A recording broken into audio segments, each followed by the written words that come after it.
Good morning. It is about 9:30 and look how dark it is. I mean, if you watch my previous videos, it's pretty light in this house. At least I don't have to put on any lights, but it is because it's raining.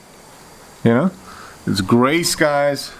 There's a little duck on the roof there, and yeah, it's weird.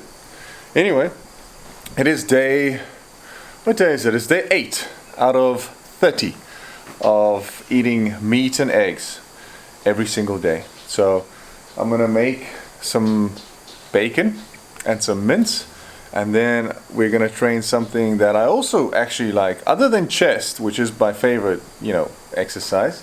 I enjoy quads.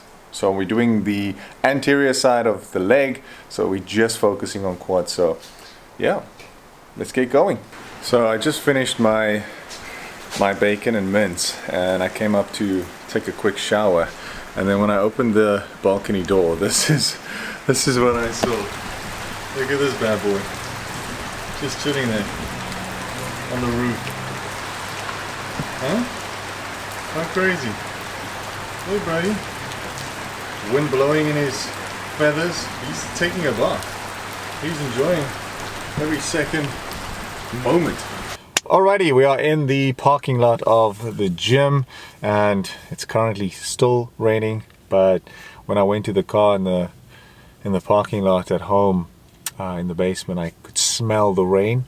Like, that's just a beautiful smell. Like, I don't know, it gives me like warm and fuzzy feelings. Anyway,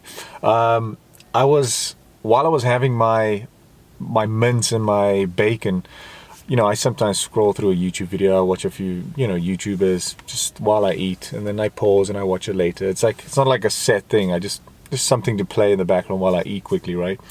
And when I put it on, there was an old video of mine that popped up. It was like right there. So I clicked on it. I was like, let me see what's happening.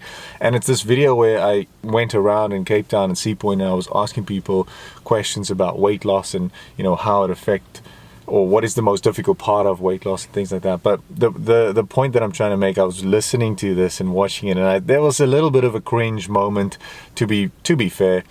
Just purely the way that I looked. I was very skinny. I thought I was in shape at that time, which, of course, people are going to say, you're probably going to say, Roche, but you didn't look bad. Yeah, of course, but, not to the shape that I am now, and also the shape that I want to be in the future. You always have to, well, at least for me, I want to work and build a really, really, really great physique. Like something where I get to a point where I just cannot get it any better. Anyway, but looking at that was the one thing. The second thing, which is actually the biggest thing, is the confidence level. The way I was asking the questions, I almost didn't give them time to answer, because I just wanted to ignore or escape the silence. So they would answer, and then they might want to say something else, and then I'll hop on another question. I'm like, oh, are you a sugar tooth? Do you have a sweet tooth? A sugar tooth? Do you have a sweet tooth? And stuff like that. So, I feel like I've matured so much since that video. I think it was 2 or 3 years ago. And it's just really nice to see that progress, and something that you can learn, maybe advice I can give as well, is to listen. Listening is probably the best form of communication out there, because you can talk a lot. I mean, yes, I'm on YouTube, so I do talk a lot here, but I don't have anyone that I can listen to respond. But if you listen carefully, then your response can be wise and intelligent and knowledgeable, because you actually listen to what that person say, and then you can ask or say something that is valuable, which that person then can grasp and can get and take home with them. Where if you kind of listen, but you're already thinking of the next question or the next thing to say, you don't even take in what they say. That's just, I don't know. I think that's, well, it's not childish, that's not the word. It's ignorant, and it is, I'm going to struggle with this word, but I'll leave it rather. I'm not going to mess with that. I'll find it eventually when I go home. But it's just immaturity. Yes, boys. sometimes you guys actually comment the word that I was looking for, and I appreciate that.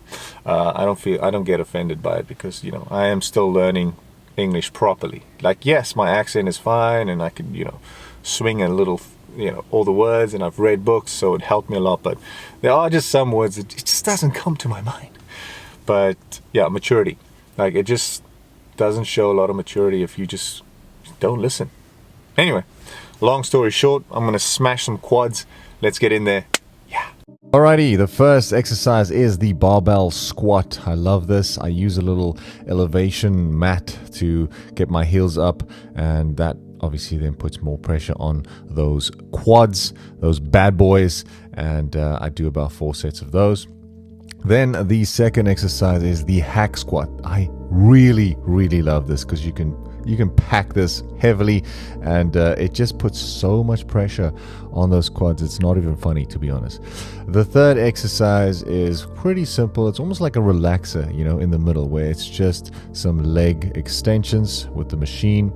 I do a few of those. And then the bad boys, the Bulgarian squats. These also, if you bring your foot close to your body, then you really put pressure on those quads. The last one, goblet squat. This is really good.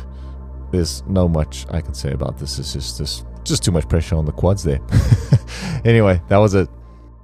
Alrighty, done with legs. Really smashed it. I felt like I actually started getting cramps in my quads. They're a bit swollen like crazy, actually, if you think about it, or if you just, you know, have a look at them. They look swole, but that's what I like, especially now, you know, with this diet. I am afraid that I'm gonna lose weight and lose size, but I think if you can eat healthy, which I am obviously doing, and you train really hard, there's almost no way that you're gonna look shit. You know, yes, you might lose a little bit of weight and a little bit of muscle, but I'm sure the overall look will still be great. You won't just be like a skinny guy, you know, because you're putting all the effort in. So we'll see how I look after the 30 days. Let's go. Well, it's still kind of gloomy and dark outside, to be honest, even though it's afternoon. But you know, I guess these type of days are also quite nice. You know, you can just chill at home and do some work. I did a little bit of work, and now it's time for my steak. Now, what I do in the morning, right, well, is I take out the steak and the chicken and the bacon and all those type of things. I take out before, so I have all these little bags. I mean, this is just like a little, I wouldn't even say a tip, but yeah, so I've got these freezer bags. All right, so I've got little freezer bags, 50 of them. And what I do, and this is probably the worst thing about not this diet, but just in general, my whole life, the last 3 years, but definitely the last 365, like since I did the 365-day challenge, because I made a point, and I'm someone that can eat the same food every single day. So I would buy stuff in bulk, and I would pack them in, like, let's say every single night I'll have chicken and rice, for instance. So I'll have my chicken, I'll buy like 2.5 kilograms, put them in like 300-gram little freezer bags, and then freeze them, and then I take them out at night. So I do that for a week, and the same with the steak. Because I'm eating so much now, you know, I have to buy in bulk. I have to get like big amounts. So it's just a little pain on the Monday, because I do shopping on Sunday, and I'm supposed to do it on Sundays. But yeah, I was a little bit, wouldn't say lazy, I was just busy, and I went shopping late, so it was a whole mess. So Monday I sat and I did all those things, and it takes time. It takes time, but it's definitely worth it, because now all I did, I took it out, right? Just took it out, and I'm gonna put it in the air fryer, and that's it, done. As easy as that. And I can go carry on working. So that's the little tip when you do this bulk or any other, not bulk, this diet or any other diet that you constantly eat the same food, is just prep it. Prepping or planning or doing something like in advance before you do it, like, you know, making sure everything is fine, then it just runs smoothly. Because I've had this. Let me say this. How many times have you know, obviously you're on a diet, but you forgot something. You forgot to take bread or something to work, or you forgot your steak at work. You're not going to go to a restaurant, buy a steak lunchtime. No, you're going to just be like, oh, you know what, I'll just grab a little sandwich at the store and tomorrow I'll be... No. If you want to make this thing work, you have to be disciplined. In order to be disciplined, you have to plan, because it helps. So that's really important. So hopefully you can find a tip on that. But let me have this meal quickly, and then I want to just take a little walk. It's not raining, but I just want to get outside because I've been stuck in the house for quite a long time. Alrighty, it's dark. I'm taking the cats out for a little stroll in the underground parking. I think this is probably the only light that is... Oh, and then there's birds as well. Oh, that was quite crazy. Catch him, boy. Catch him, please. You can't even see him. Come, boy. Anyway, yeah, I do take them out for a walk. We don't have a garden, unfortunately, so when we move, that's currently what we're looking for, is a garden in the UK. So all the houses that we're looking at, we filter them according to garden, because I just feel bad that, you know, I have to take them out here, because I can't take them on the road, because it's just tough. I have trained Blaze Semi on a leash, but, you know, he's still, I mean, I guess it's maybe just the cars or something, but he's still not quite happy in the road. But if we had a little garden with some grass, because he can sit outside on the balcony on that fake grass for hours. So I feel a little bad. But anyway, regardless, I didn't go for a walk because it kept raining, unfortunately. So I'm in the underground parking, taking the cats out. And this is my, basically just being at home the whole day working. Of course, I went to the gym and I stopped, you know, at a shop to buy a few things for the house, but that's about it. Sometimes you have those days we just grind, just work. Anyway, I'm gonna say good night, and tomorrow is day 9, and then we push and try and smash it. All right, cheers.